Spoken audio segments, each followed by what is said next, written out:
It was the longest war in U.S. history, spanning an era that saw the Alamo, the Mexican-American War, and the Civil War come and go. It was the 60 years of ongoing battles, fights, and raids that took place between the Great Plains nomadic horse warriors and settlers, traders, and the United States military. With as many as 20,000 casualties on each side, it made the wild, wild West a dangerous and violent place. It is simply called the Indian Wars.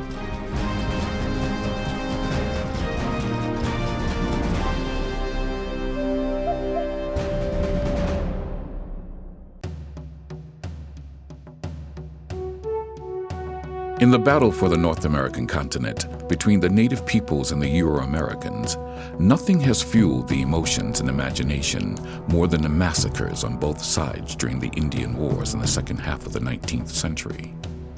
However, these were only the final chapter in a bitter 250-year struggle. Prior to colonial settlement along the eastern seaboard, there were many Indian nations distributed throughout what would eventually become the United States of America. Three important groups controlled the region east of the Appalachian Mountains.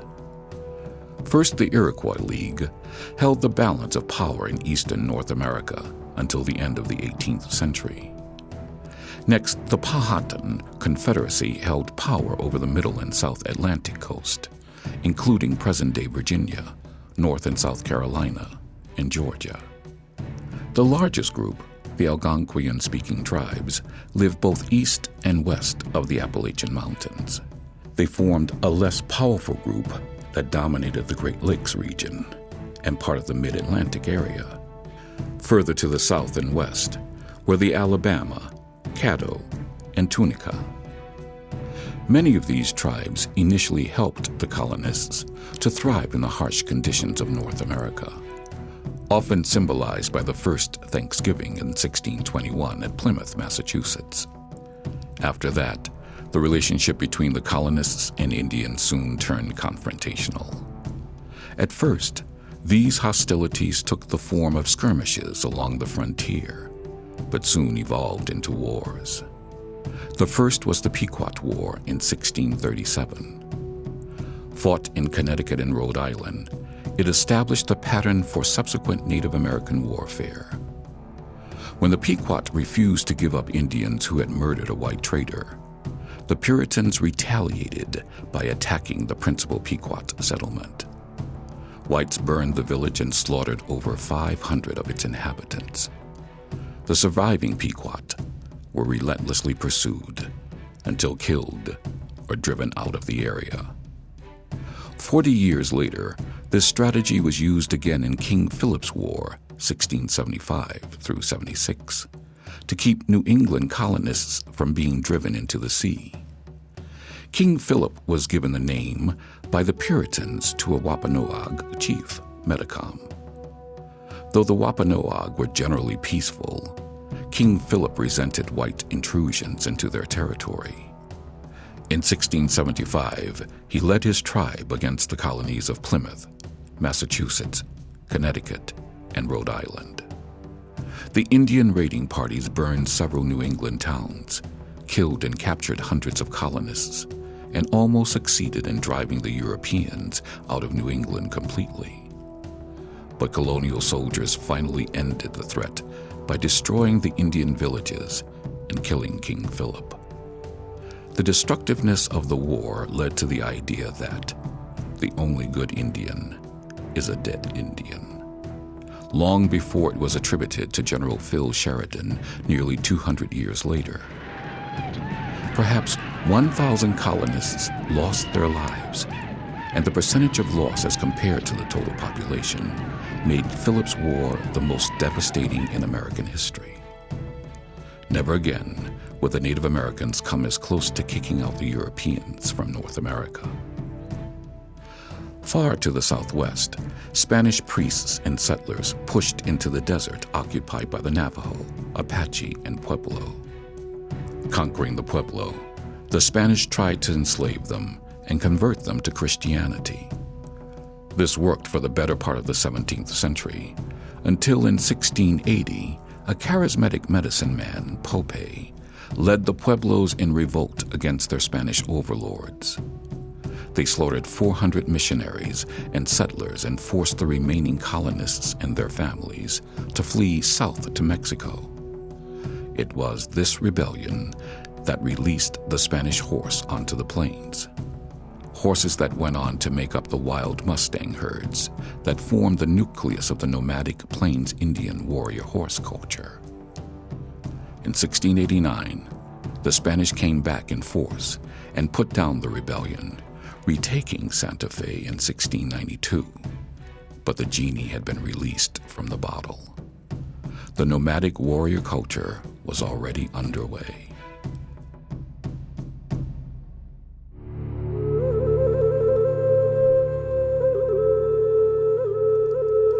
Dramatized in James Fenimore Cooper's Last of the Mohicans, the French and Indian War saw the native tribes fight on both sides of the 7-year conflict between the French and the British. The Iroquois joined the British, and the Algonquin Indians fought on the side of the French. Indeed, the French relied heavily on their Indian allies, even adopting their guerrilla-style warfare. But Britain's greater numbers and superior military minds and strategies defeated France by 1763. The French ceded all of Canada and eastern Louisiana to Britain. Dismayed at losing their ancestral lands, several Native American nations, under the leadership of Ottawa Chief Pontiac, continued to fight. Pontiac's words showed the determination of the Indians. It is important for us, my brothers, that we exterminate from this land this nation which seeks to destroy us. When the English are defeated, we shall stop up the ways hitherso, that they may never come upon our lands again. In what became known as Pontiac's War, the Chippewa, Seneca, and Delaware, among others, launched attacks on British outposts, overrunning garrisons at Sandusky, Ohio, Fort Wayne, Indiana, Niles, Michigan, Fort Michilimackinac on the straits between Lake Huron and Lake Michigan. The ferocity and swiftness of the Indians' attacks nearly succeeded in forcing the British out of the territory west of the Appalachians. But the British sent reinforcements to their beleaguered garrisons at Fort Pitt and Fort Detroit. Meanwhile, the French refused aid to Pontiac. In 1766, the Indians finally agreed to peace. Pontiac's War was the greatest stand by Native Americans until the Plains Indians' War 100 years later. During those 100 years, Native American nations east of the Mississippi River battled with American military forces, but were never able to claim victory. For example, the Miami and Shawnee, under the war chief Little Turtle, tried to halt the onslaught of settlers streaming into the old Northwest Territory, Ohio, Michigan, Indiana. They were nearly successful. In October 1791, Little Turtle's forces attacked General Arthur St. Clair on the Ohio-Indiana border near present-day Fort Recovery.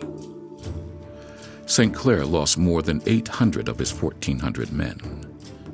It was the greatest defeat ever suffered by an American military force, more than tripling Custer's losses at the Battle of the Little Bighorn in 1876. However, at the Battle of the Fallen Timbers in 1794, General Mad Anthony Wayne's well-disciplined troops dealt the Indians a crushing defeat, forcing them to cede lands to the new United States government in the 1795 Treaty of Greenville.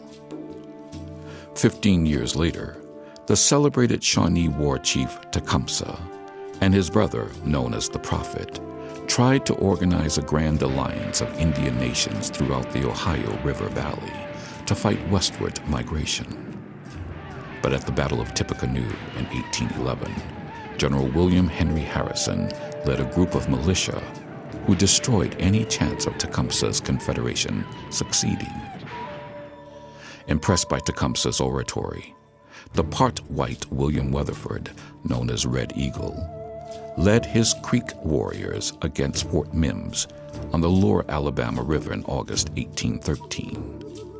The fort's small group of militia fought until all were killed, and the Creeks massacred all but about 36 out of the 500 settlers who had taken refuge in the fort. In 1814, General Andrew Jackson smashed Southern Indian resistance to white settlers at the Battle of the Horseshoe Bend in Alabama. 3 years later, he took on the Seminoles in the First Seminole War and chased them out of South Georgia and northern Florida. But the Seminoles would rise up against white settlers twice more from 1835 to 1842 and 1855 to 1858. Both times, they were defeated by American military forces. One of the last skirmishes east of the Mississippi River was Black Hawk's War. A Sauk Indian leader, Black Hawk, opposed giving Indian lands to whites. For 4 months, in the spring and summer of 1832, he led his band in a fight against American militia until his followers were virtually wiped out at Bad Axe River. By the 1850s, the Indian nations east of the Mississippi River lost their final battles with the U.S. government. However, from the time of the Pueblo uprising to the middle of the 19th century, a new kind of native culture developed on the continent. For the first time, Americans were about to be confronted by a true warrior culture. These were the 7 warrior Indian nations: the Navajo, Apache, the Kiowa, the Comanche, the Arapaho, the Cheyenne, and the Sioux that had migrated into the country's interior.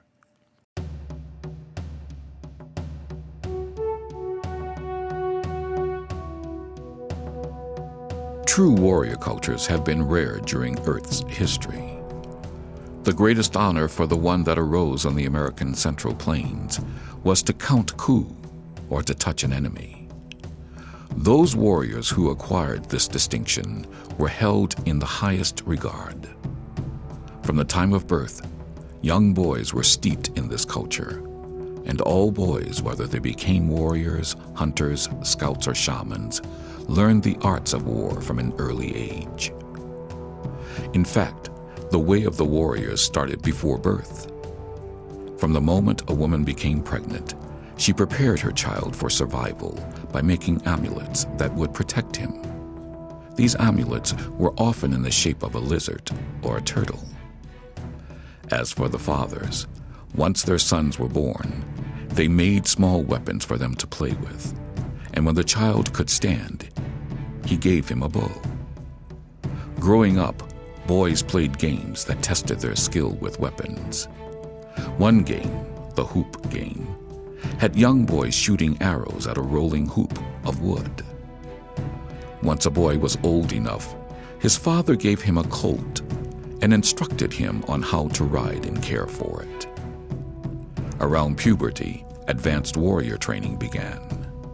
They ran and swam for endurance, threw lances and shot arrows for skill, learned the art of making weapons, finally learning to shoot arrows from any position, even while riding a horse. Often a young warrior was left alone on the prairie. There he learned to fend for himself, know every animal track, find water where there was none, learned how to spot an enemy's trail, know what they were carrying, where they were going. Once these skills of riding, using weapons, survival, and tracking were conquered, the young warrior had to master the art of war. He did this by accompanying older warriors on raids for horses, or perhaps even in battle. The kind of warfare he was learning would in today's language be called guerrilla warfare. It especially included the art of ambush. With his training over, the life of a warrior might look like this. In his teens, he would be given more responsibilities, such as protecting the horse herds. At age 15 or so, a promising warrior candidate might be invited to join a warrior society. At 17, he might steal a horse or take a scalp. By 19, he would undergo his first sun dance ceremony, and by his mid-20s lead his first war party. At age 30, with his young blood days behind him, he would begin to withdraw from warrior status and give himself over to the hunt. The most frequent purpose of a raid was to get more horses. A raid was usually prompted by a dream that guided a warrior to action. For example, Sitting Bull used his dreams to foretell the defeat of Custer at the Battle of the Little Bighorn. The leader of the raiding party was known as the pipe holder and generally was well acquainted with the landmarks and watering holes of the enemy territory. Raiders were scrupulous about following their dreams to the letter. If something was not right, or if an omen proved bad, the raid would be called off. Kiowa raiders were known to turn back at the sound of an owl hooting because the owl was considered a bird of ill omen. The simple raiding party consisted of 4 to 20 warriors. War parties were much larger. They could number in the hundreds of warriors. Raiders would be away from camp anywhere from 2 weeks to several months. The typical raiding party traveled in single file with the pipe leader in front, the more experienced riders next, and the neophytes last. Often scouts would ride ahead to make certain the way was clear.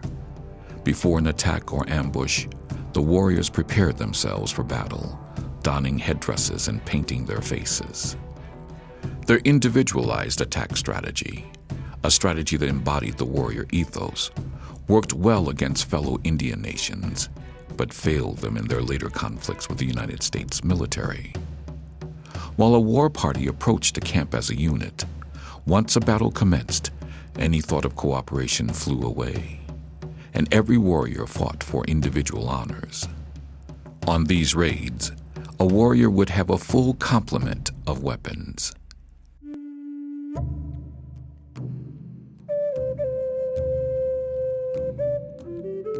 The weapon of choice for the Plains Indian warrior was the bow and arrow.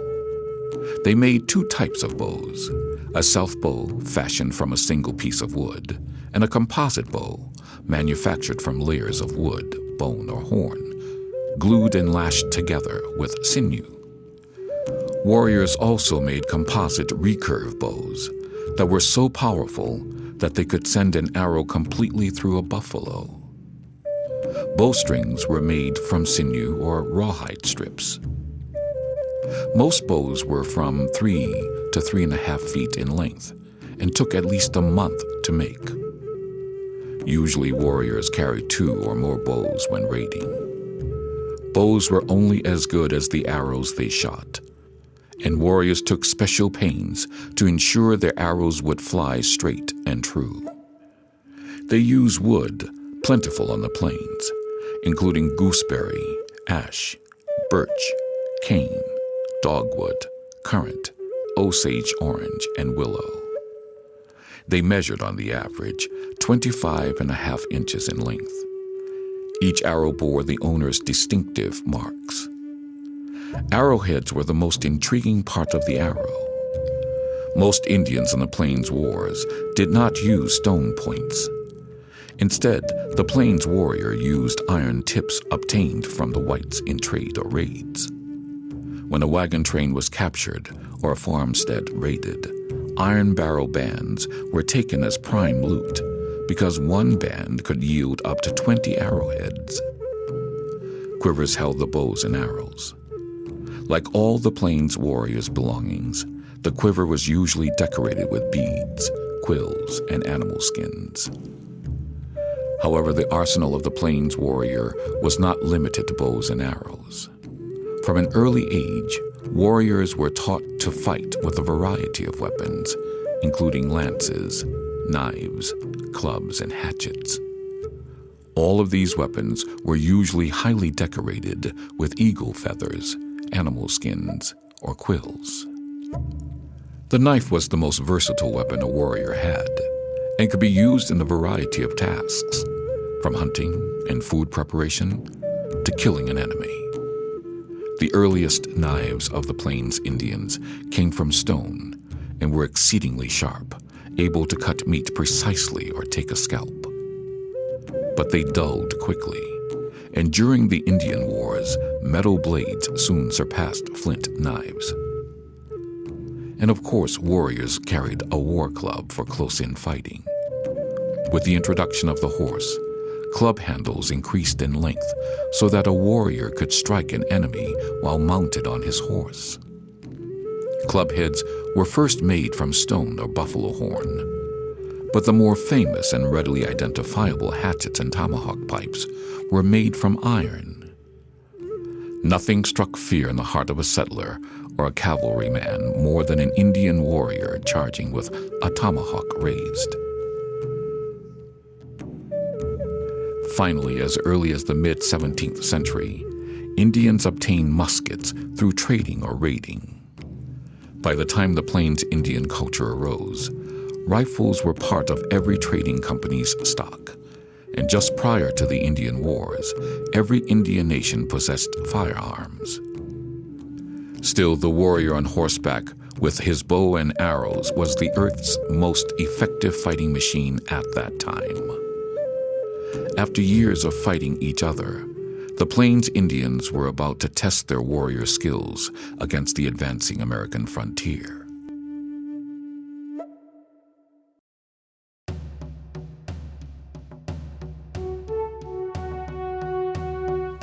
By 1850, the Plains Indian nations had settled into relatively stable territories. The Oregon and Santa Fe trails were carrying tons of trade goods and tens of thousands of settlers and miners to the west coast. The U.S. government's dragoons and mounted riflemen were building a series of forts along these travel routes. At that time, raids by the nomadic tribes on settlers moving west were few. Then in 1854, all hell broke loose when Lieutenant John Grattan and a patrol of 29 men from Fort Laramie went to a Lakota Sioux village to arrest a warrior accused of stealing a cow. The soldiers unexpectedly opened fire. The Sioux retaliated, massacring every member of Grattan's patrol. In an instant, the carefully crafted peace of the 1851 Laramie Treaty was shattered, and the Plains were engulfed in war. The Sioux were the largest of the Indian nations extended across the plains. They were divided into three groups: Dakota, Nakota, and Lakota. The Lakota, or Teton Sioux, were by far the largest and most successful warriors. They were the truest of the warrior cultures. So it was ironic that the event, which had the greatest influence in shaping white sentiment against the Plains Indians, took place in Minnesota by the last group to adopt the horse, the Dakota, or Santee Sioux. In fact, the Santee Sioux used horses much in the manner of the mounted rifle companies, dismounting from their horses to engage in battle.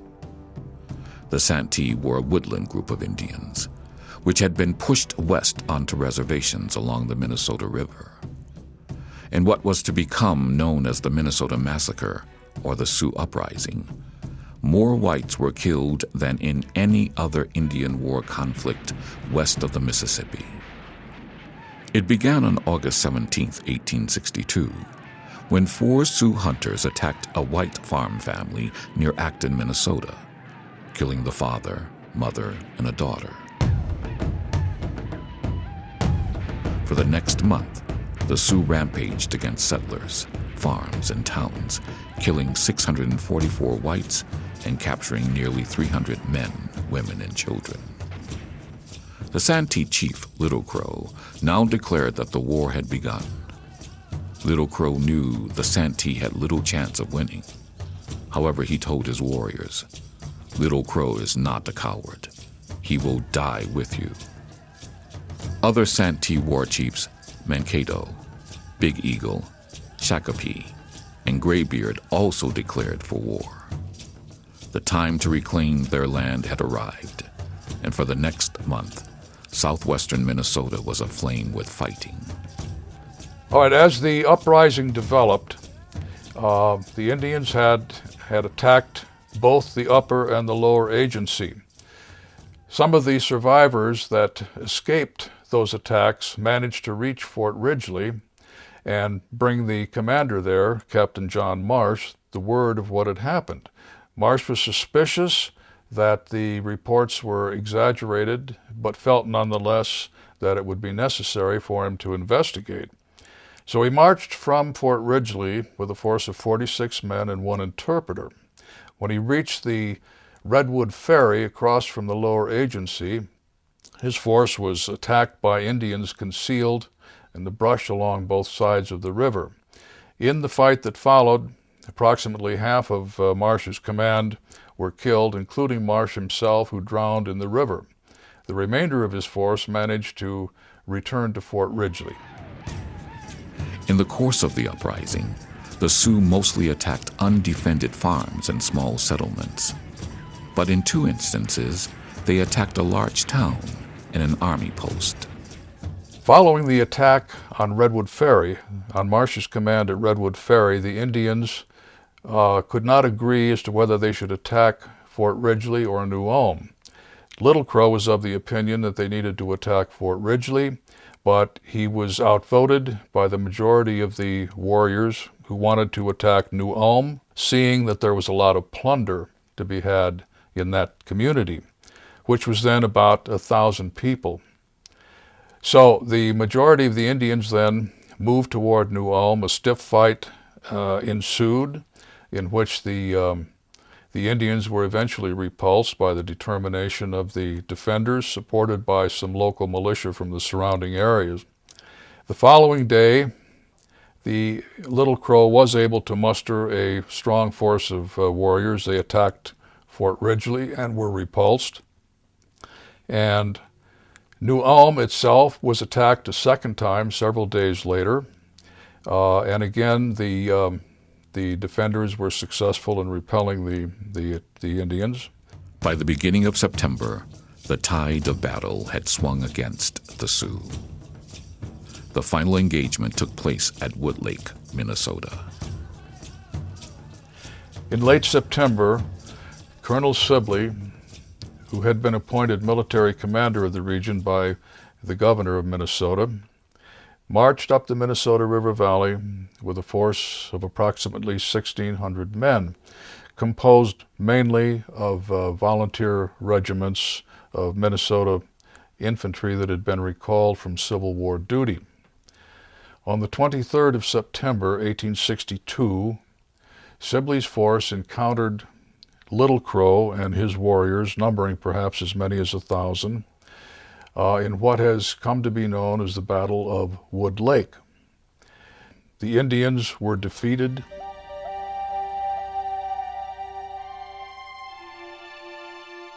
After the defeat, Little Crow released his 269 women and children captives. Of the 2,000 warriors who surrendered, 393 were tried and 303 condemned to death by hanging. However, President Lincoln investigated the trials and the causes of the uprising and approved death sentences for only 39 of the 303 convicted Indians. One was later reprieved. These remaining 38 warriors were hung at Mankato, Minnesota on December 26, 1862. The uprising galvanized action throughout not just Minnesota, but throughout the region.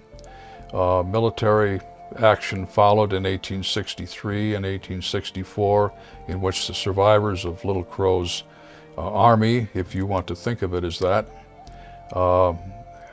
Colonel Sibley and General Alfred Sully conducted campaigns pursuing the Indians out into Dakota Territory. In 1863, there were successful actions at Dead Buffalo Lake, Whitestone Hill, and Killdeer Mountain in 1864. The consequences of the Minnesota Massacre would be felt farther west on the plains for the next 28 years. especially in Colorado at Sand Creek.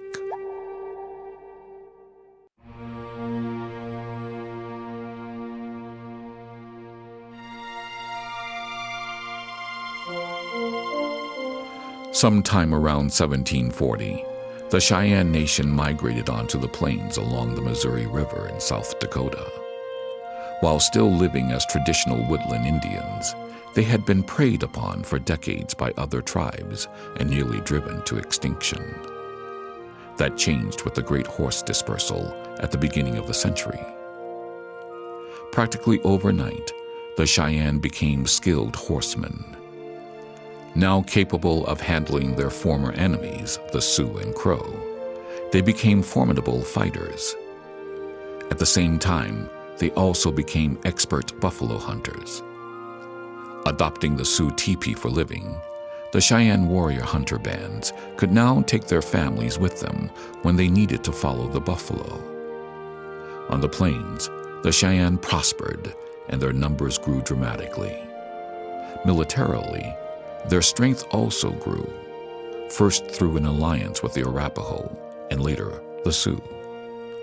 Together, they drove the Kiowa and the Crow out of the prized Black Hills of South Dakota.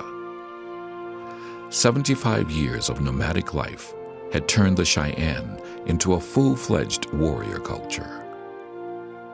In the early 19th century, the Cheyenne had become so successful they were raiding the large Comanche horse herds south of the Arkansas River.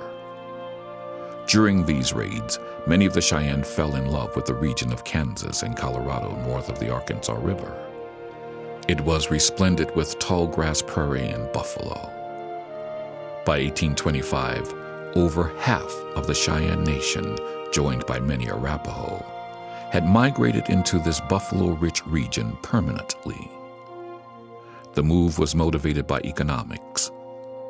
The Cheyenne chief Yellow Wolf met with the Bent brothers, and together they created a highly lucrative trading partnership centered at Bent's Fort on the Arkansas River. For a time, all seemed well between the Southern Cheyenne and whites. So much so that White Antelope and Alights on the Cloud, two Cheyenne chiefs, met with President Fillmore in 1851 in Washington, D.C., as did another delegation, which included Cheyenne chiefs Warbonnet, Stand in the Water, and Lean Bear, who met with Abraham Lincoln during the height of the Civil War in March 1863. Oddly, soon after this second peace trip, widespread hostilities broke out among many Cheyenne and whites, while other Cheyenne were attempting to change and adopt the lifestyles of the whites. This paradox and confusion would lead to tragedy. After the Minnesota Massacre, where more than 600 settlers were slaughtered by the Santee Sioux in 1862, fear of the Indians on the plains ran high among whites. In Colorado, this fear was brought home on June 11, 1864. June 9th, 10th, and 11th, there were Indian raids all around this area right here. On June 11th, at this site, the Hungate family was killed. Nathan Ward Hungate, 29 years old, Ellen, 25, and their two daughters, Laura and Florence.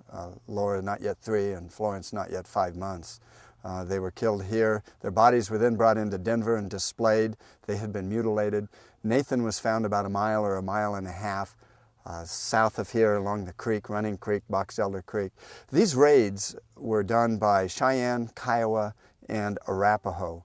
Later, Arapaho were identified as the perpetrators of this killing, but it was always identified as a small number, maybe 4. But the evidence of the fire at the house in modern archaeology and the weapons found, there's evidence of 8 weapons that were used in a long siege here as they were burned out, shows that it had to be a large party, at least 20, maybe 60, and that they took the time to kill this family. Why did they do that? Probably because Nathan shot one of the Indians who was stealing stock, as there had been stock stolen all around this area on June 9th and 10th. And all of the reports of these Indians is that they were Arapaho, Kiowa, and Cheyenne. They were all armed, and there was no violence at all. The only violence was here.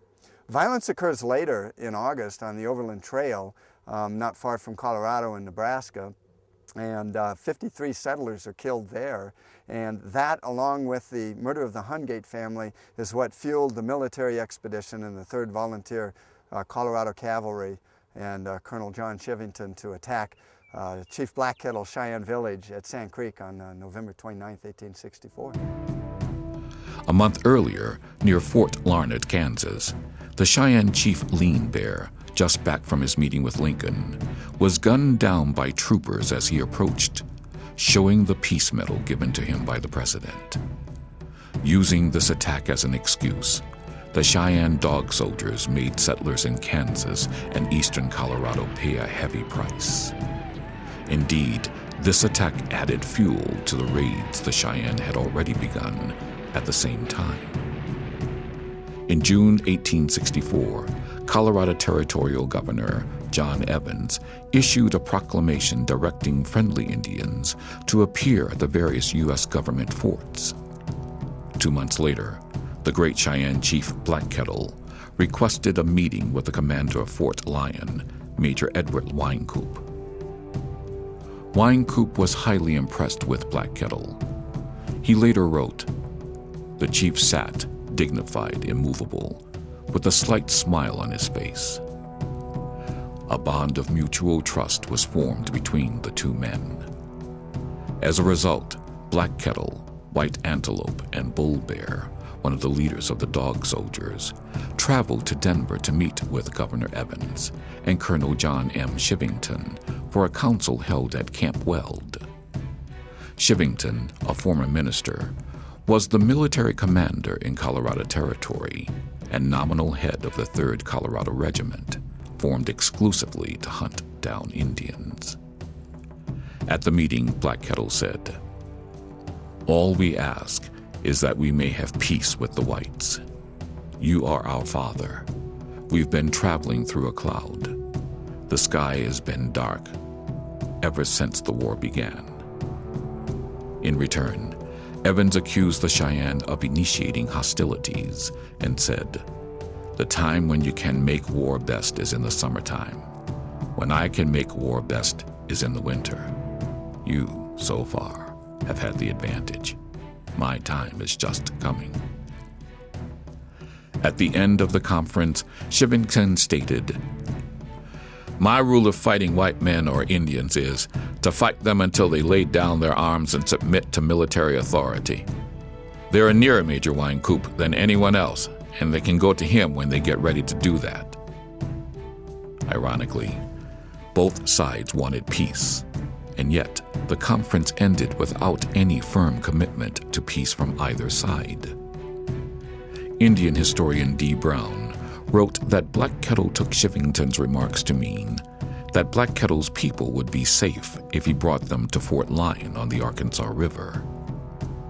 However, other historians dispute this claim, pointing out that when the Indians went back to Fort Lyon, they stopped at the cattle ranch owned by John Prowers and told him they could not make any treaty of peace with them, meaning Evans and Chivington.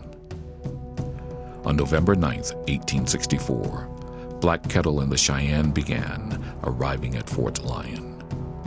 By this time, Wynkoop had been relieved of his command for being too soft on Indians, such as giving them food and supplies against orders. The new commander, Major Scott Anthony, directed Black Kettle and his band to camp 40 miles to the northeast on the Big Sandy, also known as Sand Creek. Meanwhile, Chivington had other plans.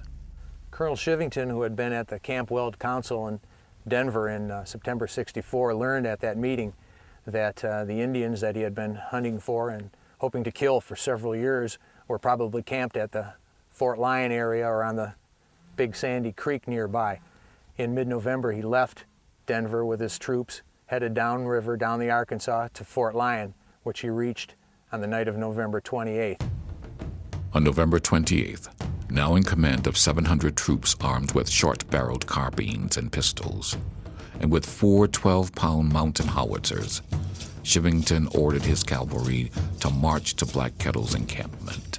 There were probably 115, 120 teepees here with maybe 500 men, women, and children. Chivington approached from the south, approached the village. Some of the Indians actually went out to meet him. As a matter of fact, some of the first casualties of the fight here were 2 Colorado troopers who were shot down off of their horses. There was no mass charge through this village. Chivington had dismounted his men, and they actually walked through the village, allowing the Indians to escape up creek and a little bit more to the northwest up the creek.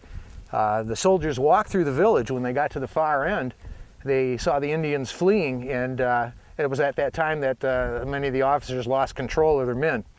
And the men, almost on an individual basis, started going after the fleeing Indians. They chased them up creek for several miles. As they ran, the Indians dug in at points all along the creek bed, dug themselves homemade rifle pits to make little defensive positions. The soldiers chased them throughout the rest of the day on the 29th. The battle lasted from dawn up until about 3 o'clock in the afternoon. So it was quite a long, drawn-out affair. There were quite a few casualties, more than we would think of. The soldiers took 76 casualties. That was about 25 killed and 51 wounded, which may not sound like a lot, but in the context of the Indian Wars, that was a heck of a fight. That was put Sand Creek up at the top of all the fights in the Indian Wars as per casualties. As for the Indians, that was pretty devastating to them also. They lost probably upwards of 150 killed. The things that distinguished Sand Creek here was afterwards, after the battle, the atrocities. Some of the men again lost control. They no doubt were angry. They had known what had happened through the rest of the summer with the Indian raiding, the massacre of the Hungate family in June outside of Denver, and the soldiers were taking vengeance. They had scalped and mutilated a lot of the Cheyenne bodies after the fight. No doubt they saw this as a just vengeance and a great victory. For the Cheyennes, of course, they view the event as a massacre. Miraculously, Black Kettle survived, even while returning to save his wounded wife. However, Chivington's massacre at Sand Creek elevated the Cheyenne military societies, particularly the Dog Soldiers, into power. Americans back east were horrified by the Sand Creek massacre. Lincoln removed Governor Evans, and 2 months after Sand Creek, Chivington was out of the service. Black Kettle's peace attempts had failed, and now the Cheyenne, Arapaho, and Sioux, enraged by Sand Creek, chose to make war to the knife. The massacres in Minnesota and Sand Creek inflamed passions on both sides, and for the next 26 years, there'd be a battle to the death for the Great Plains.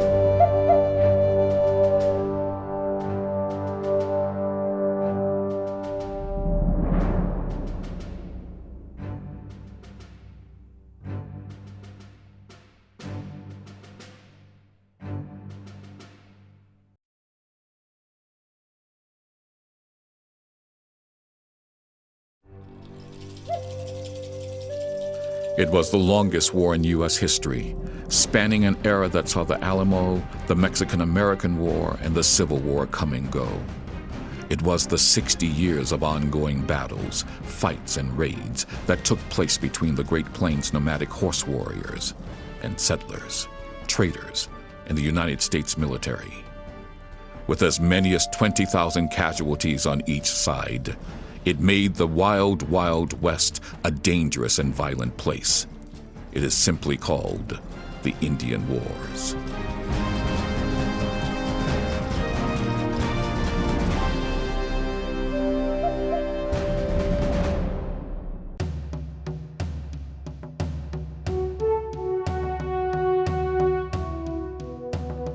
By the middle of the 19th century, the stage was set for the longest war in U.S. history. Between the Civil War and the Spanish-American War, the United States cavalry would wage an all-out battle with the nomadic Plains Indians, who had come to flourish on what was once called the Great American Desert. The battle for the Plains divided into two fronts, the North and the South. In the North were the Sioux, the Cheyenne, and the Arapaho. They occupied an area that extended north from the Arkansas River to the Canadian border.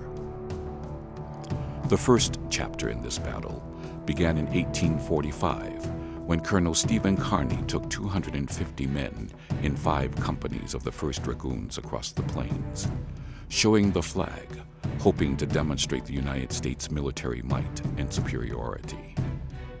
In 1851, the Laramie Peace Treaty between the northern tribes and the U.S. government established peace over the region. Immigrants and traders now traveled freely across the plains on the Oregon Trail. But peace was short-lived. In 1854, the Grattan Fight near Fort Laramie set off a war between the U.S. and Plains Indians that would last until 1890. Passions ran high on all sides. The massacre of white settlers by the Sioux in Minnesota and the massacre of Cheyenne women and children at Sand Creek, Colorado, inflamed whites and Indians alike and forced a long war that would determine once and for all who would control America's Great Plains. After the Civil War, the U.S. War Department revitalized the military on the plains by creating an additional 4 cavalry regiments for a total of 10, placing them under the command of the Union generals who had destroyed the South and won the Civil War. Men like William Tecumseh Sherman, who burned Atlanta and cut the Confederacy in half. Philip Sheridan, who destroyed the South's breadbasket, the Shenandoah Valley. And the reckless and daring cavalry leader, Lieutenant Colonel George Armstrong Custer. These military leaders eventually brought a war of total annihilation to the Plains Indians. As of March 1871, the Indian tribes were no longer viewed as nations open to negotiation, but the subjects of United States law. Many of the northern Indian bands didn't agree and were willing to engage in guerrilla warfare against what they considered to be their oppressors. Their leaders were the great chiefs of the northern plains.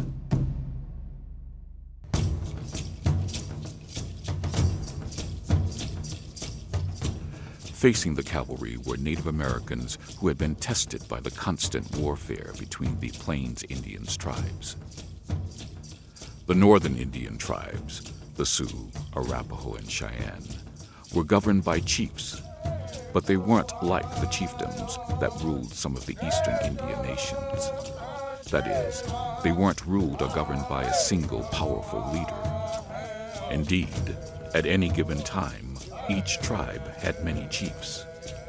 For example, the Cheyenne had a civil governing council of 44 chiefs, 4 from each of its 10 bands. In addition to the civil governing chiefs, there were also many war chiefs, warriors who had distinguished themselves in battle. While the war chiefs spoke for their warrior societies, they did not speak for the tribe as a whole.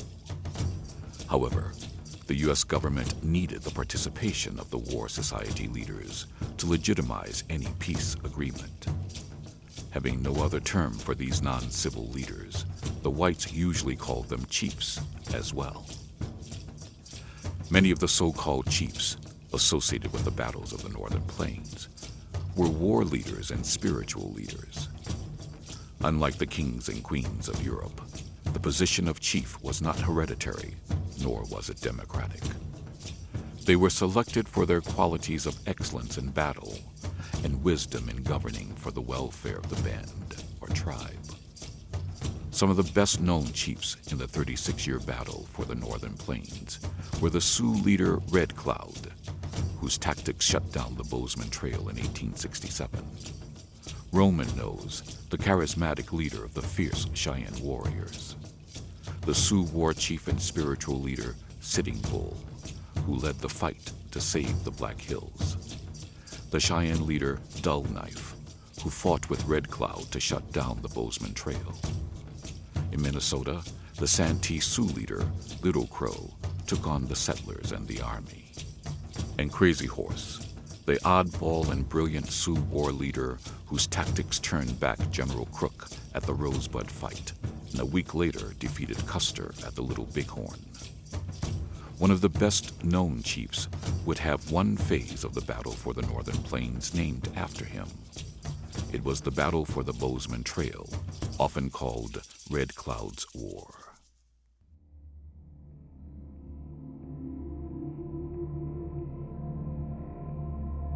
Curiously, the battle for the Northern Plains started at its southernmost reaches, at a lonely place along a minor tributary of the Arkansas River. At a bend on the Big Sandy on November 29, 1864, over 100 Cheyenne, mostly women and children, were massacred by a United States military force commanded by Indian-hating Colonel John Chivington.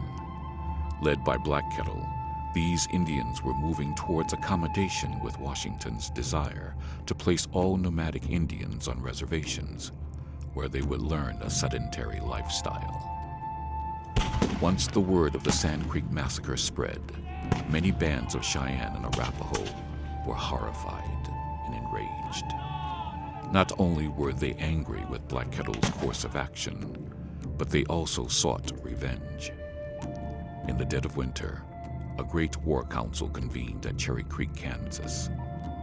Smoking the war pipe were Southern Cheyenne and Arapaho and many Sioux bands. It was the start of what would be called the Winter Offensive of 1865. One of the most successful Indian campaigns ever occurred in February of 1865, shortly after the Sand Creek Massacre in November 1864. There were thousands of Indians that gathered in northeastern Colorado and western Kansas. They voted almost unanimously to go to war against the whites. There were Lakotas, there were Cheyenne, there were Arapaho. They moved in early January against the line of forts and stations along the South Platte River. The first place they hit was at Julesburg, and which was up in northeastern Colorado, right near Fort Rankin. They swept into Julesburg and started burning the buildings. The nearby settlers and soldiers all fled into the Fort Rankin. The Indians had a little trick, though. They tried to decoy the soldiers out, and they almost succeeded. They did get some of the soldiers out of the fort. The soldiers chased them into the bluffs a bit, but an over-anxious warrior shot off his rifle a little too soon and alerted the soldiers to the trap. They ran back to the fort. There were about 14 or so killed, but the majority got back safely into the fort, and after that point they didn't come out anymore. The Indians who were in Julesburg destroyed or stole about $40,000 worth of property, and they also found in one box a number of strange-looking green papers that they scattered to the wind.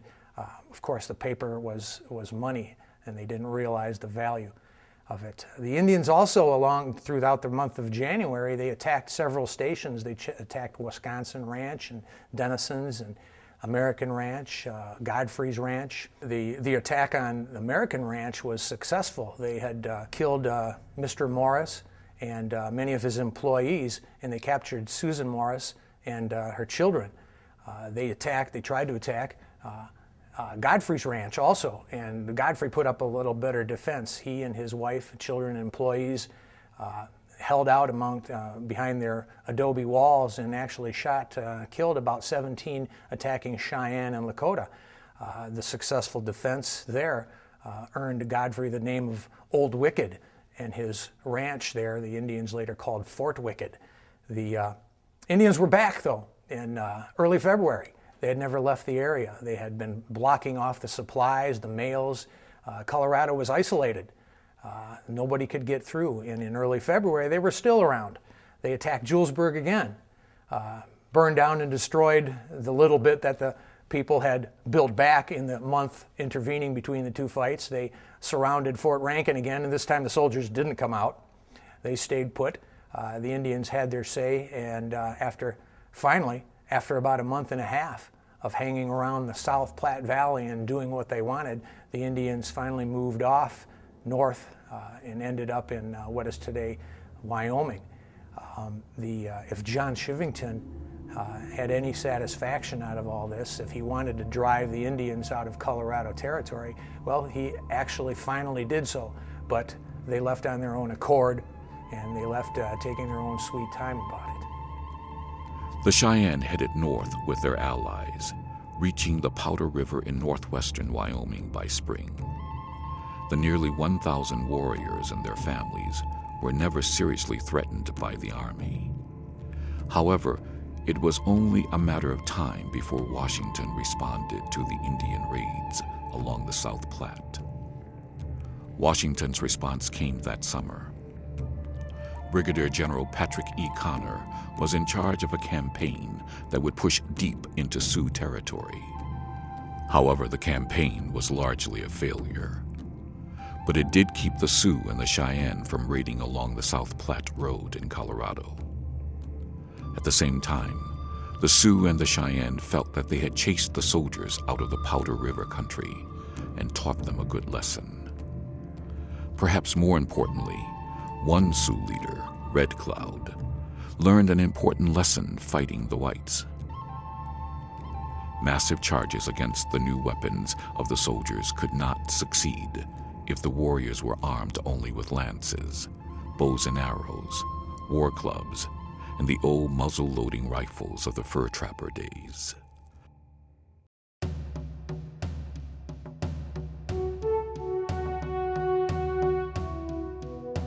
Not far from this reconstructed Fort Phil Kearny in northern Wyoming, the U.S. military experienced its worst defeat in the Indian War to date.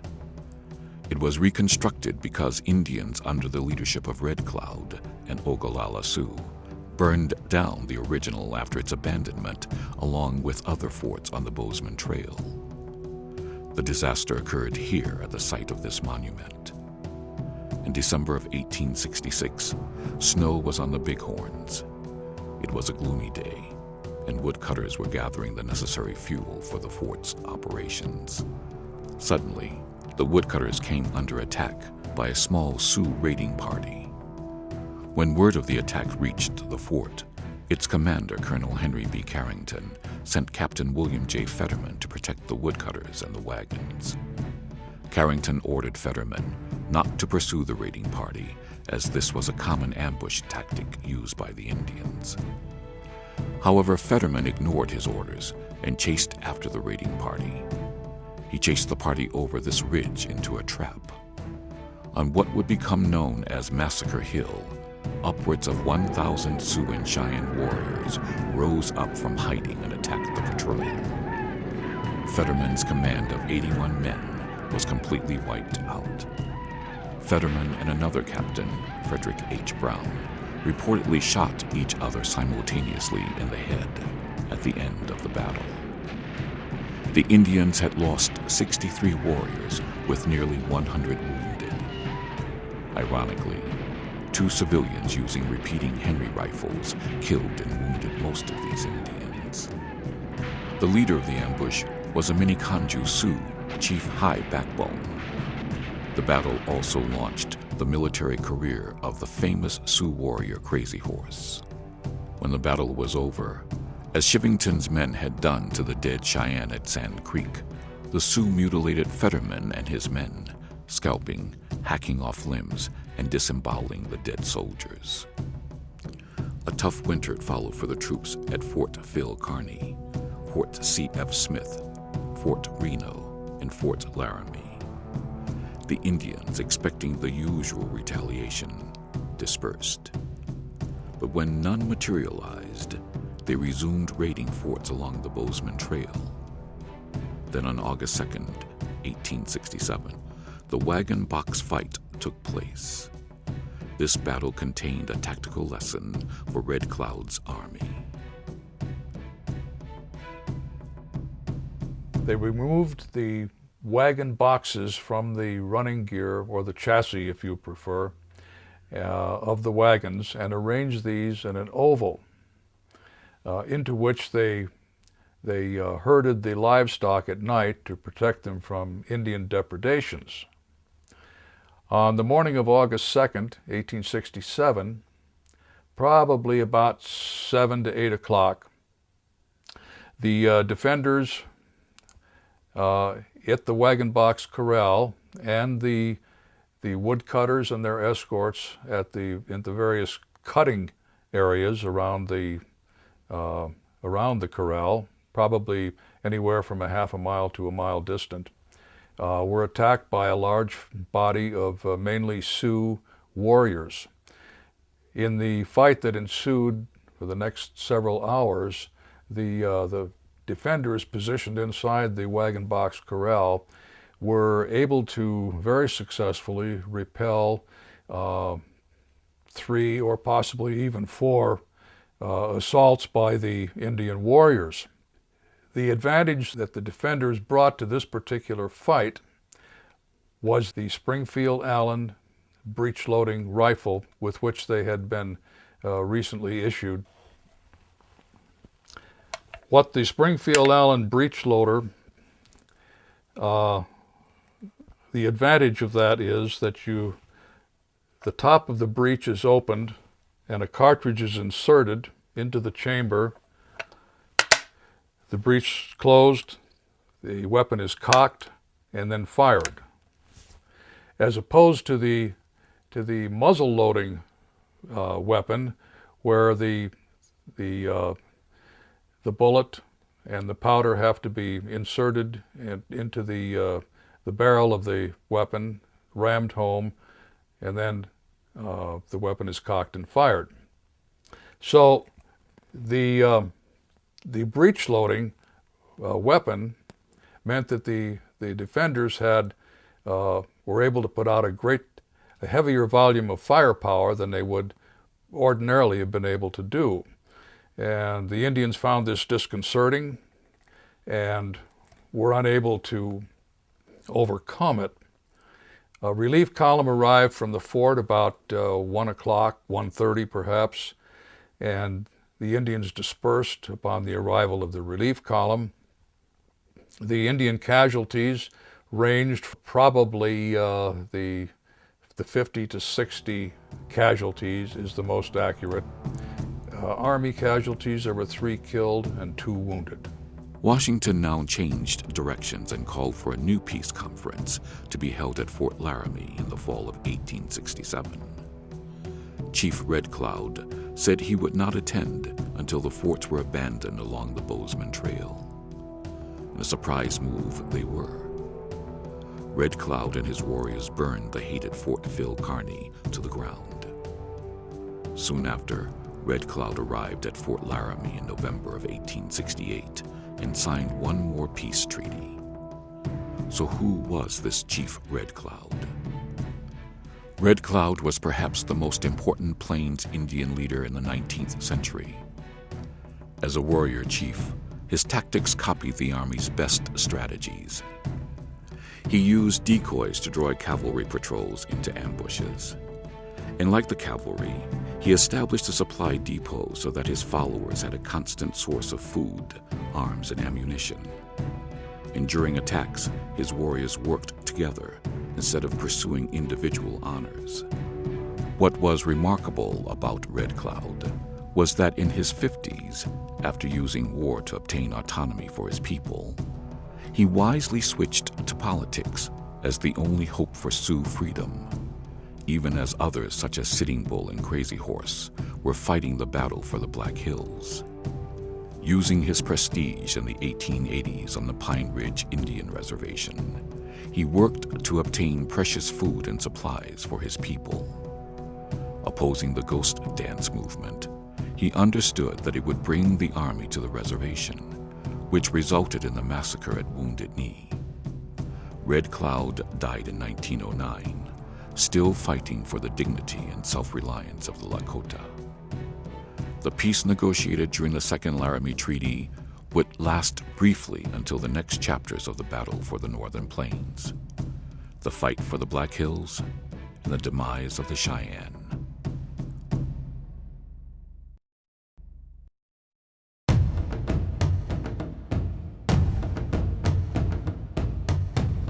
While the Sioux leader Red Cloud chased the soldiers out of the Powder River area, another tribe, a tribe as old and fearsome as the Sioux, was entering its twilight on the plains.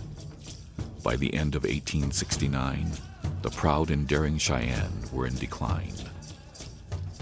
After the 1865 winter offensive along the South Platte, many of the Cheyenne were homesick for their ancestral buffalo hunting grounds in eastern Colorado and western Kansas, lands that were in demand for settlement. In the spring of 1867, the Cheyenne leaders Tall Bull, White Horse, Graybeard, and Bull Bear, along with Roman Nose, were summoned to a meeting at Fort Larned, Kansas, by General Winfield Scott Hancock. Hancock warned them against war and told them that they must relocate.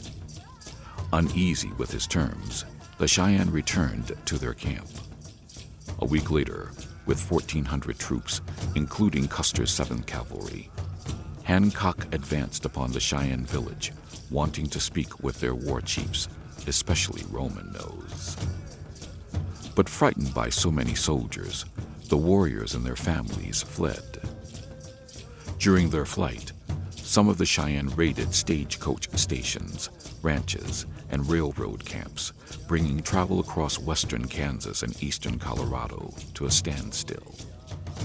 As a result, Hancock burned the lodges, equipment, and food the Indians had abandoned. In August 1867, Hancock was assigned to the military district of New Orleans, and Washington ordered General William Tecumseh Sherman to seek peace.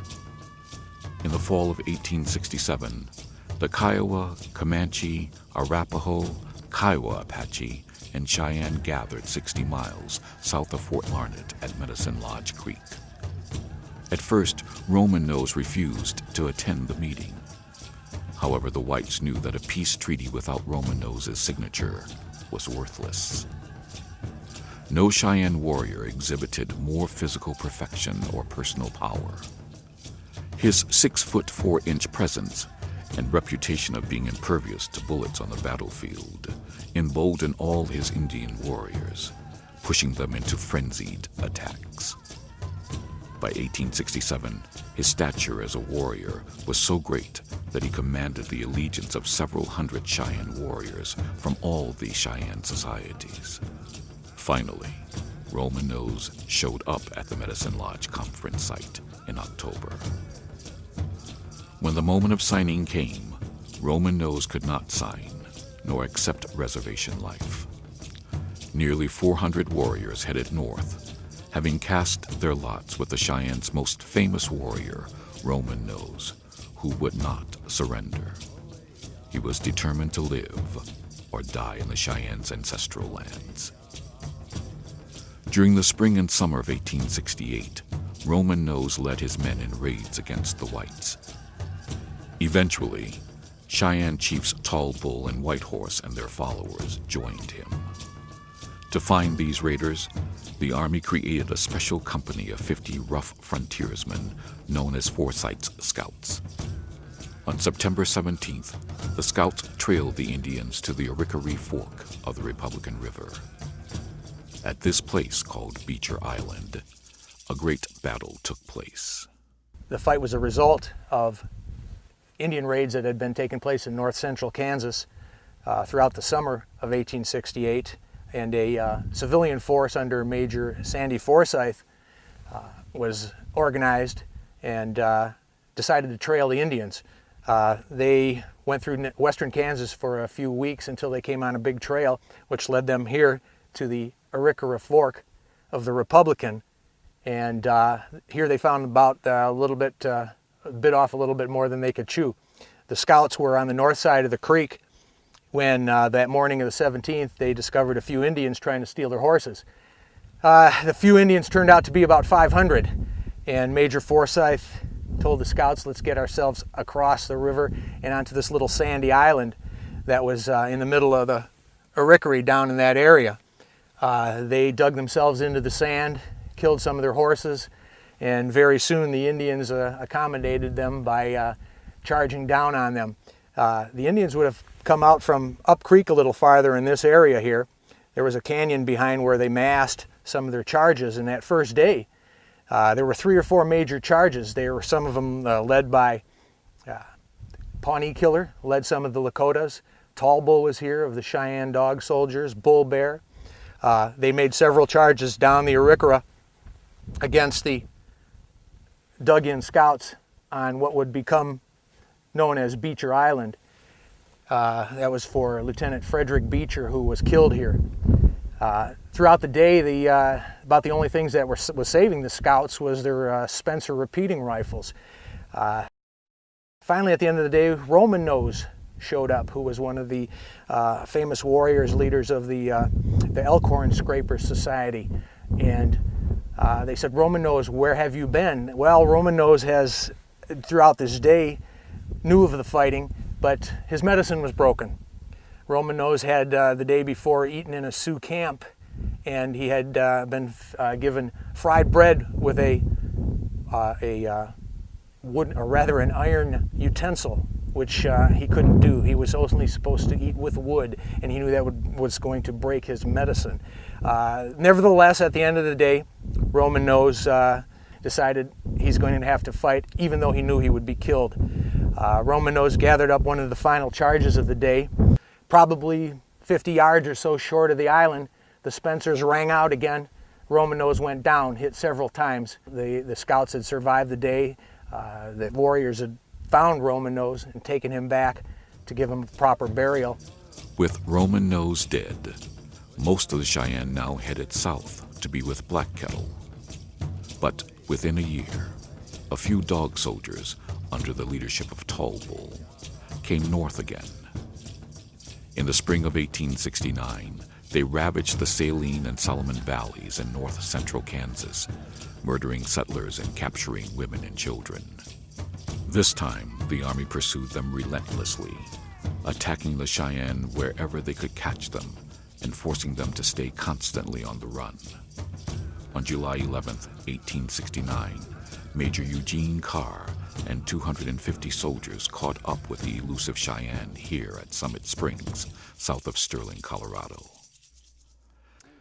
On Sunday, July 11th, 1869, Carr with the 5th Cavalry, Buffalo Bill Cody, the North Brothers, caught up with Cheyenne Chief Tall Bull of the Dog Soldier Society right here at Summit Springs, and attacked them from the northeast up here at about 2:30 in the afternoon, after chasing them for several weeks from Kansas into here, and charged down in here. The village had 84 lodges that spread out, about a mile up this way and a half a mile that way, and that would be about 200 warriors and maybe 300 women and children and older men. And so most of those were able to escape down in this direction to the south and southwest, and got away. There was a sharp fight up here right at the beginning, but most of the warriors that were the victims of the Summit Springs fight ended up right over here in the ravines right here, where there would be a sharp fight and where Tall Bull eventually is killed along with about 25 warriors. Now Tall Bull's own teepee was about where we're standing right here. It was in front of this part right here. And in the teepee were 2 women that had been captured in Kansas in earlier raids and why this military expedition was happening to try to rescue them. One of them was Maria Weichel, who was shot in the back and found in Tall Bull's teepee. The other woman apparently maybe got out of the teepee or what, but she was found with her skull crushed, about 100 paces up this way, and her name was Susanna Alderdice. And these were the two victims that they were trying to rescue here that led to this fight here at Summit Springs. Now, when the fight then went into the bluffs in here, this is where the fight went on for a good 20 minutes, and there would be about 25 warrior dead right up in here. As the fight unfolded, it soon was in here, in these canyons, where the major part of the fight occurred. And Tall Bull retreated with about 25 warriors down in these canyons this way, and they all lost their lives in about a 20-minute fight. Tall Bull's killed about where we're standing right here. Now Roman Nose was dead. Tall Bull was dead. Black Kettle was dead. Of those Indian leaders who remained, most went south to live on reservations set aside for them in Indian territory. In the 21st century, many Cheyenne live on reservations in Oklahoma and Montana. However, in 1870, a few Cheyenne, under the leadership of Dull Knife and Little Wolf, remained with their Sioux cousins in the north and would fight in the battle for the Black Hills.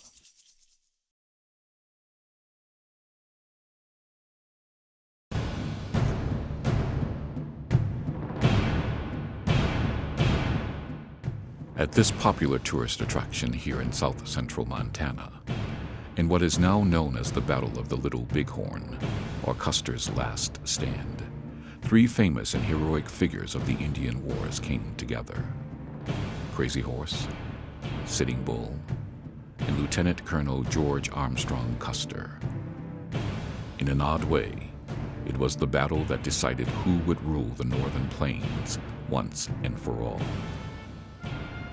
The western tribe of the Sioux Indians, known as the Lakota, had dominated the northern plains for over a century. As a warrior culture, they were unparalleled horsemen and fierce in battle. Among their warriors was an uncanny strategist, a young man known for his strange ways, with a name that reflected his strangeness: Tashunkah Whitko, Crazy Horse.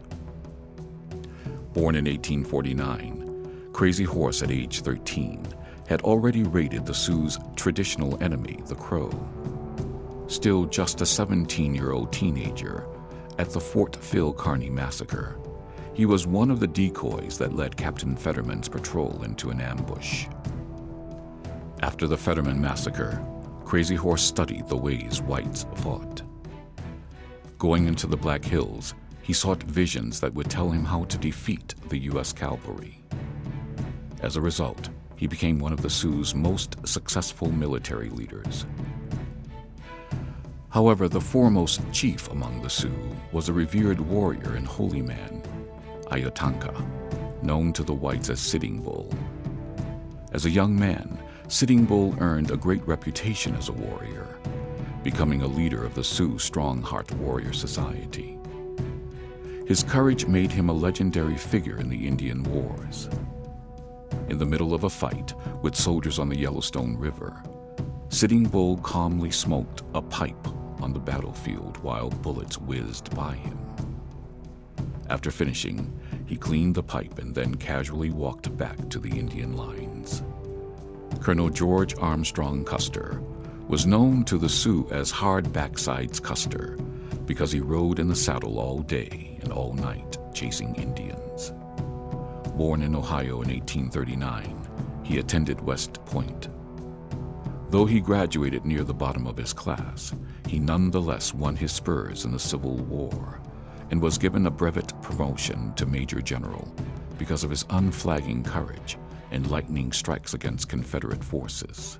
At the Battle of Gettysburg, Custer's brigade routed General Wade Hampton's rebel cavalry, took Confederate prisoners, and captured artillery and supply trains. He was a genuine Civil War hero and fearless fighter. After the war, he stayed in the Army and was made lieutenant colonel in the 7th Cavalry. Custer soon learned firsthand how difficult it was to catch the nomadic Plains Indians and bring them to battle in an open fight. He quickly became a proponent of General Philip Sheridan's total war strategy, in which villages, non-combatants, and supplies became legitimate targets. He became a heroic figure to the white settlers for his relentless pursuit of Indian raiders. At the Battle of Washita, Custer used Sheridan's search and destroy strategy to its fullest. The Cheyenne chief Black Kettle, after surviving Sand Creek, moved between Kansas and Indian Territory. In Kansas in 1868, it was believed his warriors participated in devastating raids along the Saline and Solomon Rivers, killing about 40 citizens and carrying off captives. Sheridan sent Custer after the Indian raiders. Custer found Black Kettle wintering on the Washita River in central Oklahoma. On the gloomy morning of November 27, 1868, Custer's 7th Cavalry charged Black Kettle's camp from all 4 sides. They swept into the camp with guns, firing as the Indians fled from their lodges. In the end, the 7th Cavalry killed 103 Cheyenne, mostly women and children. Also dead was Chief Black Kettle. Custer lost 21 men. Just as the Sand Creek Massacre had angered the Cheyenne and Arapaho 4 years earlier, the Battle of Washita inflamed passions against Custer. Within 8 years, destiny would bring Custer, Sitting Bull, and Crazy Horse together at the Battle of the Little Bighorn. In 1874, gold was discovered in the Black Hills of Wyoming and South Dakota. Once again, miners rushed into what was the heart of Sioux territory. By now, many of the earlier war chiefs, like Red Cloud, had settled into reservation life. However, led by Crazy Horse and Sitting Bull, many other Sioux continued their ways of hunting and raiding off the reservations. At the beginning of 1876, the roving bands of Northern Cheyenne, Northern Arapaho, and Sioux were ordered back onto the reservations. When they failed to report, all-out war was declared by the U.S. military. In overall command were Generals Sheridan and Sherman. In the field were General George Crook and Lieutenant Colonel Custer. At first, this last phase of the battle for the Northern Plains went well for the Indians.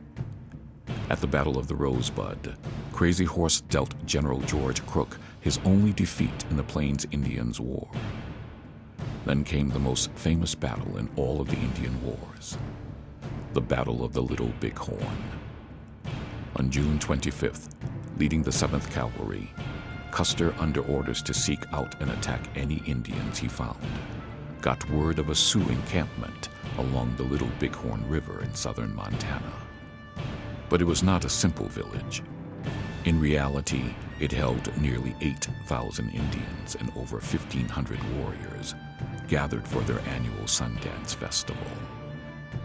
During the festival, Sitting Bull danced, bled himself, and stared at the sun for 3 days and then had a vision: soldiers falling from the sky. A voice cried out to him, saying, "I give you these because they have no ears." Sitting Bull interpreted his vision to mean a great victory over the white soldiers. In a classic attack maneuver, Custer split his force of 617 soldiers, 30 scouts and 50 civilians, sending Major Marcus Reno and Captain Frederick Benteen to encircle the camp in order to crush the Indians in a pincer movement. But Reno was repulsed, and Benteen never joined up with Custer. The daring lieutenant colonel was left alone as he charged the village. Without any support, Custer broke off his attack and raced for a nearby hill. There he waited for Reno and Benteen to appear. This decision proved fatal. The Sioux and Cheyenne warriors took the initiative, encircling Custer and his troops. The Indian circle grew tighter. Crazy Horse led several daring charges through the soldiers' lines, killing a number of Custer's men. As the battle wore on, Custer's hopes of reinforcement faded. Finally, at what was to be called Last Stand Hill, Custer and all his men were killed as the Indians refused to accept surrender.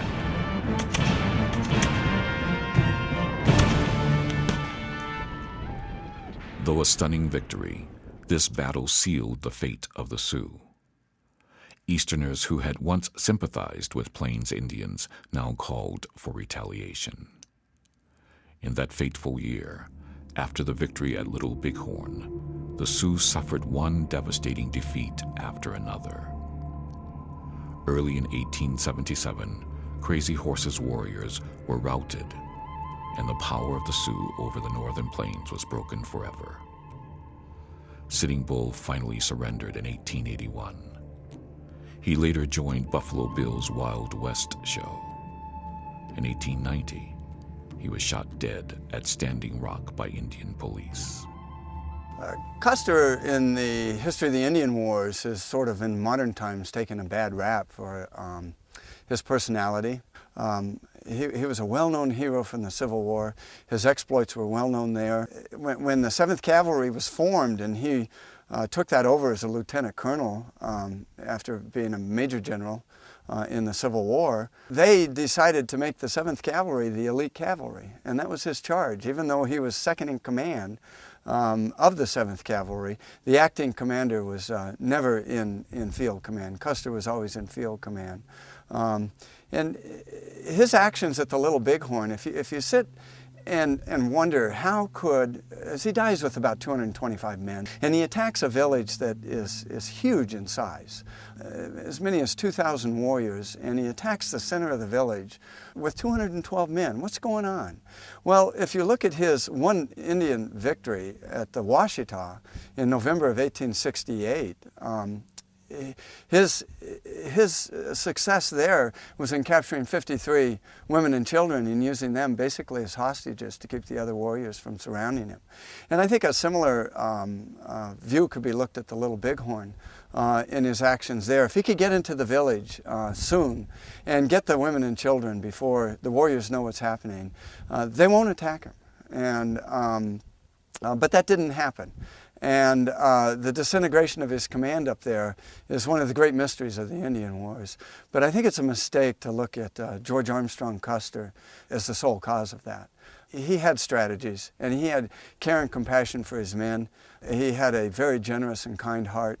And for those who knew him, if you look to the historical accounts of the records of those who knew him, for every person that did not like his personality, you had 10 people that would follow him anywhere.